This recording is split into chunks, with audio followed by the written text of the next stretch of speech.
This is like a mature boat. It's a mature ride is the way I would describe it. Having that 6 tons essentially plus of displacement helping you through the waves, and having that cutting bow and the deep V, it's got a lot of confidence going through the waves.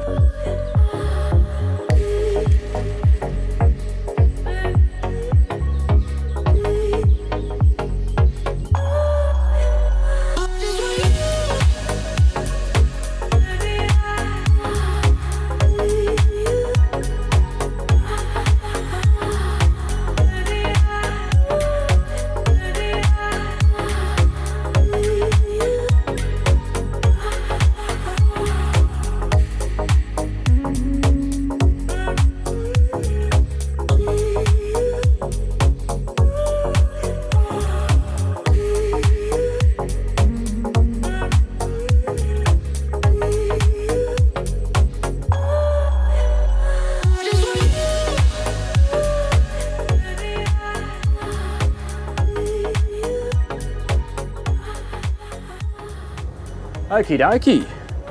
Good morning, guys. How you going? Good to see you again. It is a absolutely stunning winter's day here today in Sydney. Winter has absolutely arrived. You can see I'm in full-on shoes, socks, everything, jacket weather today, and it is like we're having like a 100-year cold snap at the moment. So yeah, I mean, top temperatures like 16 degrees or something crazy. So go figure. But with this beautiful sunshiny kind of day, it's the perfect day to test a boat like this and talk to you guys about what it's all about, because I have an idea.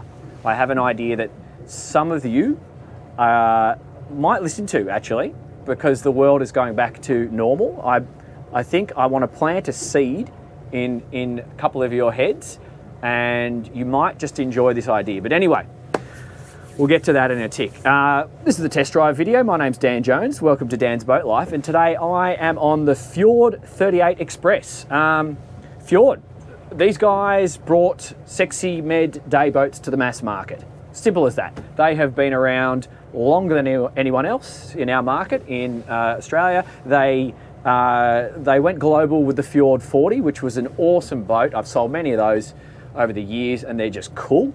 And the 38 is, you know, a little bit smaller than that, obviously, and was designed for very much day boating, very much capable day boating through choppy water, because of what will be evident in a second, and a lot of tender functions. And funnily enough, there's a boat right there that might serve pretty well with a sexy tender like this. So I'm sorry, isn't that just gorgeous? It's not really sort of age or style of boat we normally focus on, but that is a piece of floating art, and I absolutely love it. So well done, whoever owns that vessel. It's stunning. I want to see more boats like that, please. Anyway, the Fjord 38. Its primary function is getting to sexy destinations, going out for lunch, but also enjoying a lunch on board. This is absolutely a boat. It's not so much a commuter. You'll see me talking and testing a lot of commuters or commuter style of boats, and the Hansi group that builds this Fjord have a wonderful commuter boat or commuter style called the Rick, which I've tested before, and I might even pop a link up in the description or on the screen right now for you to have a look at that if you're interested in. This is not a Rick. This is no comparison to a Rick. This is next level sexy med day boating. This is, you know, big boy toys. What is this? It's a cutting bow. It's a deep V hull profile, center console layout with an excellent amount of shade under this T-top. About 6 tons. Fuel capacity, we're at 760 litres, and we are moderately full. We've already done the drone shoot. So we're probably a little under 700 litres now after an hour of driving, and we've got the 350s on the back. So we've got the Merc 350s, they're the V6s. You can have the V8 300s should you choose. You can go Suzuki's, you can go Yamahas too. So they're not precious about any of that. If you want or have a preference for other motors, you can go with other options. Yeah, and I think I might just get the boat up and moving and talk to you about what I feel. Here at the helm, I've got 2 seats, and I have a little sort of wet bar Barbie type area to my port side, so you can discover that in the walkthrough. That will be a separate video to that, so go ahead and subscribe, hit the bell notification, and you know what, if you're enjoying this content, if you like my videos, give us a like or share it with your mates. You know, it tells the algorithm to do whatever it does and hopefully get this stuff out to more people. But we have 2 helm seats, so I've got flip-up bolster on either seat. I'm going to be testing those as we roll. The steering wheel, nice custom Fjord wheel, that's adjustable. The throttle set back slightly, so my driving position is quite comfortable. Visibility is epic. You know, you can see all points on the boat. Can't see the motors from going left to right. I think I have a rudder angle indicator on the screen here, so if that's something you needed, that can be resolved by the looks of it. Digital throttles, obviously, depending on what motors you go with, will depend on what throttle setup you have. Jet thruster. Not used one of them before. Have a go at that pretty soon. When Anthony used it before, I thought he was deploying the anchor and I got scared. I was like, whoa, what's that noise? But it was a jet thruster, so it's quite all right. Anchor windlass operation here, all my boat systems, lights, etc. I've currently got engine diagnostics on the Simrad display. You probably would just have the one display because I got the dual engine diagnostic screens there. Got the Fusion here, 3 drink holders. That's going to be okay for cans and bottles. And you can have a phone holder charging system just here. You do have you got a little stainless steel railing just there for some foot support or raising yourself if you wanted to sit on the raised bolster. So this seat design, it is actually designed for you to sit your bum up on the raised bolster, and then you still have some back support. I like this because it gives short asses like me an elevated position to relax and drive. So if I was doing a Sydney Harbour to Pittwater run, I might sit like this, have a slightly elevated position. I can look out for whales. Oh, unrelated, I saw 100, I'm not kidding, 100 breaching whales last weekend. I did a 30-kilometre bush run, and the whales were just breaching all day. Unbelievable. And got it. Epic. Wow. And this is a boat that you could enjoy something like that on. But anyway, unrelated. Flip up bolster, flip down bolster, super easy. You feel locked in, and a bit of race mode just there. But I do note either position, I've got clearance from this windscreen here. So we'll see how that feels when we get going fast. And the T-top, heaps of room, built by Germans. Obviously, big people are not going to have a problem underneath this T-top because there's bucket loads of head height. Okay, I've got the engines trimmed all the way down. So myself, Anthony, 700 odd litres on board, 6-ton boat, twin 350s. Let's just get moving. All right, so I've just gone straight to wide open throttle there. I'm just letting the revs build up, 3.8, 3.9. My speed's climbing. Straight away, I'm up 17, 20, 22. I can see 4,500. I'm gonna really dial it back now. I feel like that 6-tonner boat, she wants that pressure to get out of the hull. Just going through some boat wash straight away, and I can feel the cutting action of the hull. Yeah, beautiful. So just back to how you accelerate this boat. I think you do just get it up and moving. Once you've hit that 5,000 revs, you're going to be over 22 knots. That's when you can dial it back. I'm now at 3.9, and I'll just do a little bit of engine trim. Yeah, that's fine. And that's got me hovering at 29, 30 knots. So a boat like this, it's a social boat. It's a destination boat. It's not about how fast you can go. You can go fast. Well, we'll show you in a second. But it's just more about going places, enjoying yourself. You know, you're not going to be focused on trying to hit ridiculous speeds, because let's face it, if you were delivering guests to your main boat, there's going to be too much wind over the deck on an open boat like this at 50 knots. The girls are going to be losing their hats, and people's bits and pieces will go flying. So I think this is more sensible Let's just roll this boat. We've got a little bit of bounce back here. This is good to feel. So we've got some rolling swells coming in through the harbour here and a mixture of boat wash. I've just trimmed the engine down a little bit just to reduce some of that vertical acceleration on the bow. But I think the first thing I notice is the displacement. So we all see a lot of cutting bow style boats now, and there are lighter weight boats versus heavier boats, and they do have a different motion through the sea. I'm going into some waves there. That's the barbecue lid just bouncing up and down, so I'd probably find a way to secure that.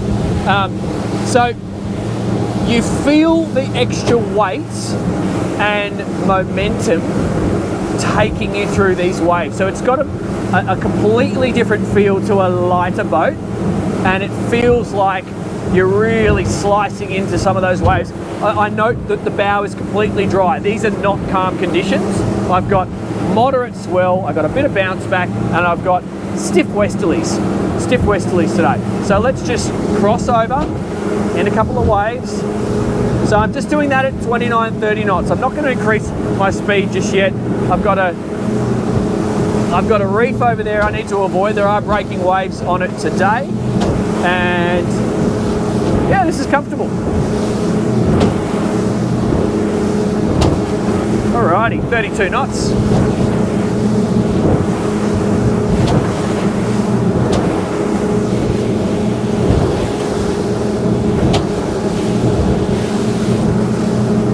Okay, so here in the chop, I'm just going to increase that speed a little bit. So I've gone from 3.9 to 4,200 revs, and my speed return on that is 33 knots. So I would definitely secure that barbecue lid, because that's going to get annoying, but easy solution. Got a little yacht up ahead. I'm going to go around him. And no, he's tacked. Okay, no worries. I'll stay out of your way. Now I've got some rolling swell and breaking waves coming in underneath me and breaking off to port. I'm maintaining about 35 knots. So, you know, you visualize yourself, and we'll just do a little demonstration. You visualize yourself going to Manly from the east or from the city. We basically have already done that. Like, it's that easy. Full breaking waves. That's cool to see. So we'll just make sure we stay out of them. Yeah, you know, at a speed of 35 knots, through chop, completely dry in the bow, you could run very comfortably with a number of guests behind us, a passenger here, and even another person just standing and enjoying the ride. You know, you're really only be doing, on Sydney Harbour, for example, 10-minute transit times. So you're going to be there with plenty of time to spare. So when people stress about fuel consumption, it's not really a biggie, because 10 minutes here and 10 minutes there, that's all you're doing. So let's just hook it around in the bay. Just do a little simulation. Beautiful. So, and I'm going to go out in the ocean in a second. The way the boat speaks to me, just from that little drive, with some swells coming across the boat, decent amount of wind. We got 20 plus knots of westerly today. This is like a mature boat. It's a mature ride is the way I would describe it. Having that 6 tons essentially plus of displacement helping you through the waves, and having that cutting bow and the deep V, it's got a lot of confidence going through the waves, and it's sending the wash out to the side. It's not sending any of it up and over, and so you could converse with your friends, you could converse with a partner, your friends are going to be comfortable back there, and you're going to get to your destination pretty quickly. So that's all quite positive. I've got my engine centered. Let's just try transverse thrust in here. So this right here is a perfect sort of destination you would come to on a boat like this, because you would have a picnic prepared, because you've got that beautiful table, which we're going to have a look at in the walkthrough. You just hang out at a place like this. How good would that be? I mean, gorgeous. So transverse thrust, easy peasy Japanesey. Now, as a solo operator, this is absolutely a boat that you could operate by yourself, because Look at your access to the side decks, equally on port, and even the height of the gunnels. You know, for a little guy like me, I can actually step off reasonably confidently on this boat. So if I were rafting up against your main boat or your buddy's boat or whatever, you can get access to it. The other thing from an operational perspective, see this rail here and easy access to the fenders in their own fender holder right next to me. You know, you can just flip them out and tie them onto this rail. So it's dual purpose. It's clearly for holding onto and sliding your butt along when you're transiting underway, but it's also for tying the fenders on. So that's sensible. Now let's have a little go of this jet thruster. What do you do? Just hold this down? Okay. I'm not sure if it beeps at me or what. So I'm just gonna see. Ooh, yeah, quite aggressive. Ah, that's cool. So when you hold your finger down, and then there's a slight delay when you. So for the first time you use it, there's clearly a pump that's that spools up because you feel like a, and then. Yeah, then the response is good. So with maybe say a half a second delay. So what I would do if I was operating this thruster, I would turn it on like I do with any thruster, to be fair. Turn it on before you get to the marina, give it a test thrust, which clearly primes the system. I reckon otherwise you might get airlocks in the system, and that's what creates that, like when your pipes rattle at home. So clear the airlock, get it working, and then it's good to go. But it just seems like a similar amount of thrust that you would get from a normal side power thruster or tunnel thruster, to be fair. So don't see any issues with that. And the transverse thrust is very easy. So let's go out to sea, have a little cruise. And I think we've got to get up to full speed as well. So we might do that now. What a stunning day. So I'm going to have a clear eye out for things in the water, because as I said, I saw a lot of whales last weekend. So if I go quiet, it means I'm concentrating. It might mean I've just seen something and I'm trying to avoid it, because I like whales. I want to look at them. I don't want to run over them. Okay, clear of the reef, nobody ahead of me, engine trimmed down.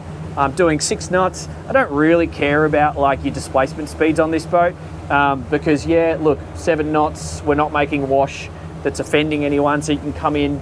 It's quite a striking looking boat, I've got to say as well. The bow looks very long from the drone, so it's in proportion. Having the T-top hanging out and the bow sticking out, I've got to say this is one of the better looking designs. It's right up there in my opinion. So 7.5 knots, yep, whatever, let's go fast. Okay. All right, so it's not like kick you in the seat of the pants acceleration, because it's not supposed to be, but it does have some serious capability when you're going fast. So I'm just going to stay at wide open throttle there. I've just done a little bit of trim. We're going through a little bit of rolling swell, so we'll just see how we go here. 33, 34, 35, a little bit of engine trim up, 37, 38, 39, there's 40, 41, 5,200, 5,300, 42, a little bit more engine trim, 43. So, woohoo! 43 knots is pretty good, guys, and it feels steady and controlled. You know, that's fine. You know, that is kind of what you'd expect. Just to play with the engine trim a little bit. It's safe, controllable, and smooth. That's all you can ask for on an open day boat like this, and dry. So let's just hook it out to sea. We've got a few waves, so it might bounce around a little bit. So I note that the wind passes over me quite high, actually. So the wind hits at this angle here, but it does curl in a little bit close to my face when I am in a westerly now, so that's not fair. I'll check that again when I'm going into the wind. I noticed before there was just clearance, but if I stuck my head out any further, there might be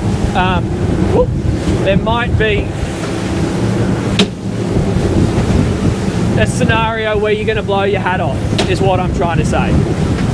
All right, so let's just go into the waves here. Turn my hat around. So I'm just doing that at 28 knots. I'll slow it down to 25. Okay.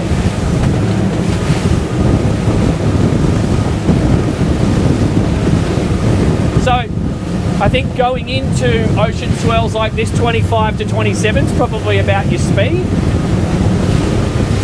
Hopefully you guys can hear me. There's a lot of wind coming over the decks here from that westerly. So what I'm going to do is turn into the wind and try and protect the microphone there. Totally fine in rough weather. Just going to go in front of this yacht.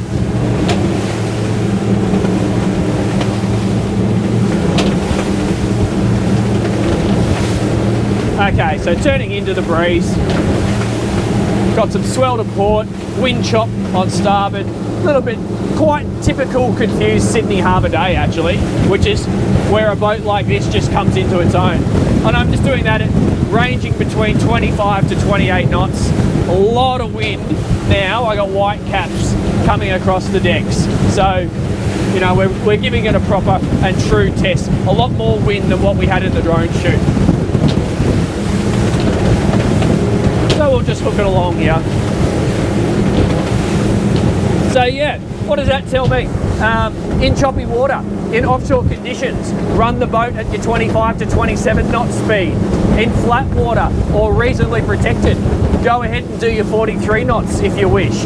And your average running conditions, they feel like they're going to be somewhere in that 27 to 33 knot speed range. Feels about right on this boat. So we're just going to find some. I might head back over to the Western Channel and get out of this wind. I'm just worried about you guys being able to hear me on the microphone.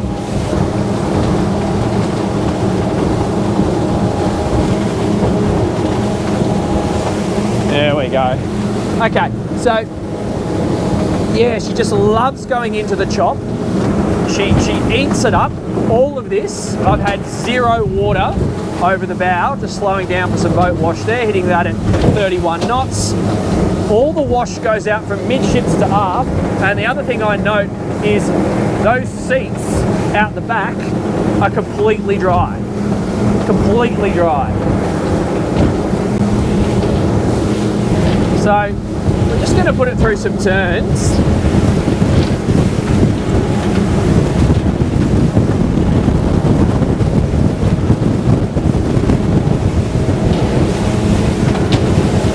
I'll just find some protected water up here and we'll do some turns. So yeah, the heel angle, it's about what I would expect. Comfortable, I feel secure. So that's very predictable, nothing to worry about there. You don't lose any visibility from the T-top. Yeah, this is just. I think this goes back to my earlier point. This is a mature boat. This is a mature boat. Like, it feels good. It gives you enough excitement, but it also, it's going to look after everybody. That was quite rough conditions. Your average guy who buys a boat like this is not going to go out in those conditions we just experienced. He's going to find the calm bay and head for that, because that's what you do on a boat like this. But that leads me to my point that I wanted to make to some of you guys, and I'll start slowing down in a second. A boat like this, it's a perfect Sydney Harbour boat. It's a perfect Roto boat. It's an epic Gold Coast boat. All of the above. Yes, it's got accommodation, and we're going to go and have a look at that in a sec. But a lot of you guys, you have waterfront houses anyway. I think where you would benefit, or something you should consider aspiring towards doing, would be to get the 38 Xpress for Australia. Do that. That's going to keep you happy when you're doing your Aussie thing. Hoping my camera didn't move. I'll just angle that down a bit. Use that as your Sydney Harbour day boat. It's a size that one can manage. It facilitates a large amount of guests. It's easy to operate and drive. But then go and get a Fjord 41 or a 53 and take delivery in Europe. Imagine taking delivery in France or Spain or wherever and leaving the boat over there, even if you want to buy it with a couple of your mates, doing the Adriatic coast, doing Croatia one year, doing Greece another, doing France and Italy another season. That would be cool because you could stay on it. Those Mediterranean summers are pretty predictable, so an open boat is perfect. Ibiza, Majorca, those sorts of destinations, that's just screaming fjord, and you could just, why buy one when you could buy two?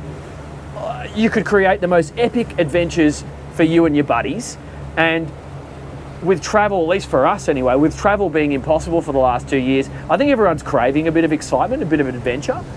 I just think that would be the best possible way to spend your winters. You know, take off from June, July, August and just spend a month on the boat and then come back to your 38 and enjoy Australia. Anyway, that's just my 2 cents. If you're interested in a walkthrough of this boat, we're going to find somewhere nice and do that right now. So subscribe, that's going to be coming separately. What's my wrap up on the Fjord 38 Xpress? This is a mature boat for mature people. This is for people who want to do fancy, sexy day boating. This is absolutely an owner-operated boat, but it will also get away and look right if you've got a skipper running it for the day for you as well. In the tender function, in the day boat function, in the overnight just for a couple, you know, maybe 1 or 2 nights, but I wouldn't do much more because this is epic day boat central. Cruising around at 27 to 33 knots, top speed at 43 knots, mixture of engine operations or choices on the back of the boat and just all the space you need. I think this thing is cool. It's going to turn heads. It's going to make you happy every time you get on board. And that's why we do this. My name's Dan Jones. This has been Dan's Boat Life. See you on the next one.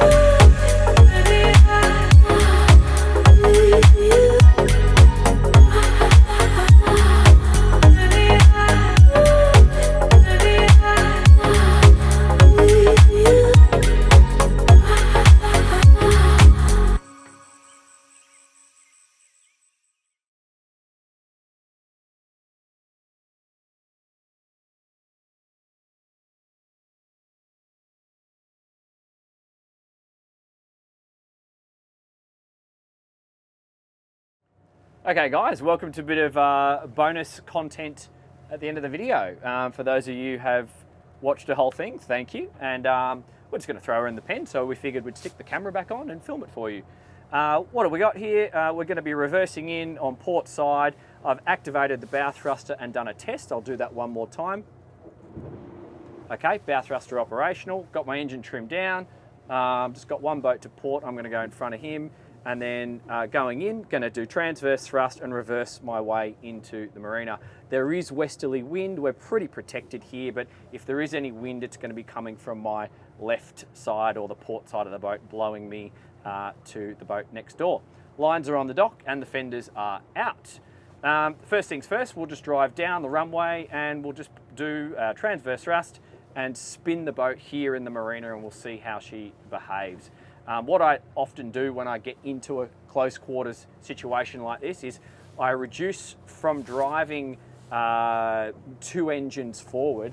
I just go back to 1 engine at a time. So I might walk the boat in, as you can see my hand, 1 engine at a time, just to basically slow the thing down. You don't always need both engines. So now I'm just doing 1 forward, 1 reverse, and I've got transverse. And a beautiful thing about a boat like this is I can see everything. So that's easy. So I'm just going to let the boat come around nice and slow.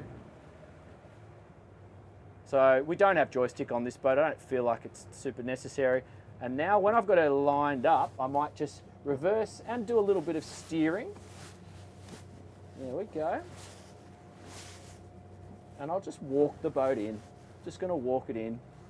And one thing worth noting, when you are on what I call final approach like this, you really just want to keep your head focused on your final destination. Because as soon as you move your head, particularly when you're new at this, out of alignment with the dock, you're probably just going to lose where you're trying to focus on. And you might essentially, if you don't keep focused on dock and you move your head, the boat just might get out of alignment, and then you've got to do a quick calculation in your head on how to fix it all up. But there we go. Chris is helping me with the ropes. She, you know, with all 6+ tons of her, she kind of sits pretty steady in the berth. So this is reasonably stable and easy boat to manage, short-handed I would feel. And if I was by myself, I would have lines ready to go, but I don't need to. So that's it. Fjord 38 Xpress, pretty easy to get into a marina berth.